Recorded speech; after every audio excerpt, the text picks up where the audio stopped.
Salut! Alors aujourd'hui je vais vous parler d'un concept un petit peu particulier, un petit peu difficile à appréhender parfois, c'est celui de la responsabilité. C'est-à-dire qu'on a en fait 50% de responsabilité dans toutes nos relations. C'est pas toujours facile à admettre, à voir, à comprendre, et pourtant c'est vrai. Que ce soit dans nos relations professionnelles, amicales, personnelles, amoureuses, c'est 50-50. Alors pour illustrer ce concept, je vais prendre un exemple qui est un petit peu dur, mais qui montre très bien, qui explique très bien le concept, qui est très pertinent. C'est l'exemple d'une femme qui se fait violenter par son mari. Donc là, effectivement, on aurait tendance à dire, on aurait envie de dire, c'est sa faute à lui, c'est lui le responsable, c'est lui qui bat sa femme. Certes, on est bien d'accord. Il a des problématiques à résoudre, il est violent, donc il n'en est pas arrivé là pour rien, il a sûrement des blessures et plein de travail à faire sur lui, on est d'accord. Mais malgré tout, au niveau responsabilité, c'est 50-50. C'est-à-dire que la femme a sa part de responsabilité. Attention, je parle de responsabilité, pas de faute. Je ne dis pas que c'est sa faute si elle se fait taper dessus, mais elle a sa part de responsabilité. Donc sa responsabilité à elle, c'est de se laisser faire, c'est de rester là, c'est de se laisser faire, de se laisser maltraiter, de ne pas poser ses limites et d'accepter en fait la maltraitance.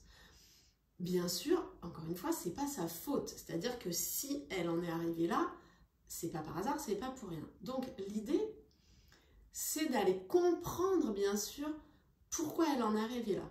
Et c'est exactement ce que je fais dans la méthode OSE, et bien sûr, une fois qu'on a compris, on libère pour s'affranchir complètement de cette situation.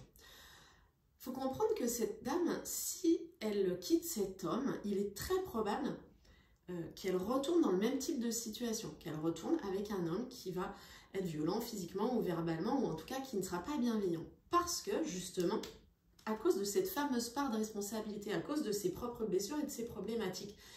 En fait, comme son cerveau aura ces informations-là, son subconscient va lui resservir toujours la même chose, qu'elle mérite, qu'elle ne mérite pas mieux en tout cas. Et donc, elle va se retrouver toujours dans ce type de situation. Parce qu'on attire ce qu'on vibre. Ça, c'est un sujet très important que je développerai dans une autre vidéo. Et en fait, si elle arrive enfin à prendre sa part de responsabilité, à comprendre que, effectivement, sa part de responsabilité, c'est de rester dans cette situation, de ne pas savoir poser ses limites, et qu'elle décide de guérir ça, là, elle va pouvoir changer. Là, elle va pouvoir aller vers des relations saines et durables et attirer à elle, vibrer différemment et donc attirer à elle des hommes qui seront différents. Donc, en fait, c'est important toujours dans n'importe quelle situation de reprendre sa part de responsabilité. Dans n'importe quel conflit, dans n'importe quelle relation qui va ne pas être épanouissante, comprendre, ok, ça, ce qu'on me renvoie là, ça ne me plaît pas. Où est ma part de responsabilité? Et encore une fois, c'est pas de l'autoflagellation, c'est pas c'est ma faute, c'est ma faute, c'est ma faute. Non, c'est quelle est ma part de responsabilité et comment j'en suis arrivée là et comment je vais la guérir. Et c'est ça que je propose dans la méthode OSE, c'est qu'une fois que la personne, elle a compris, qu'elle a pris conscience, qu'elle a accepté qu'elle a une part de responsabilité, alors là, on peut travailler. On peut aller chercher pourquoi. Peut-être que cette femme, elle aura été maltraitée en étant enfant. Et c'est pour ça qu'elle va reproduire ce schéma. Parce que son cerveau aura enregistré l'information que, entre guillemets, c'est la normalité. En tout cas, c'est ce qu'elle mérite. Peut-être qu'elle a été abusée en étant adolescente. Peut-être que... Et c'est pas forcément des traumas qui sont liés à des déviances.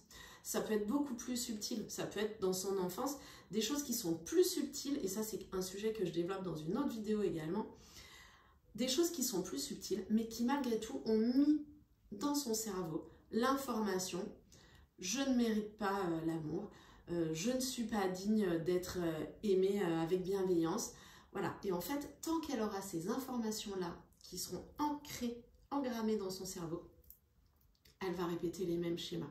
Et c'est ça sa responsabilité. C'est d'aller finalement travailler sur ses blessures. Et comme nous tous et nous toutes, on a tous des blessures d'enfance à aller guérir et qui provoquent des comportements en fait, qui conditionnent nos comportements. Donc l'idée c'est d'aller déconditionner tout ça, se libérer, hop, pour être enfin qui on a envie d'être. Voilà, c'est vraiment ça. Et donc, prendre sa part de responsabilité, c'est la première étape. C'est vraiment, je prends conscience que je suis responsable de ce que je vis. Et une fois qu'on a compris ça, là, on peut commencer le travail. Là, on peut commencer la libération. Et voilà, à plus!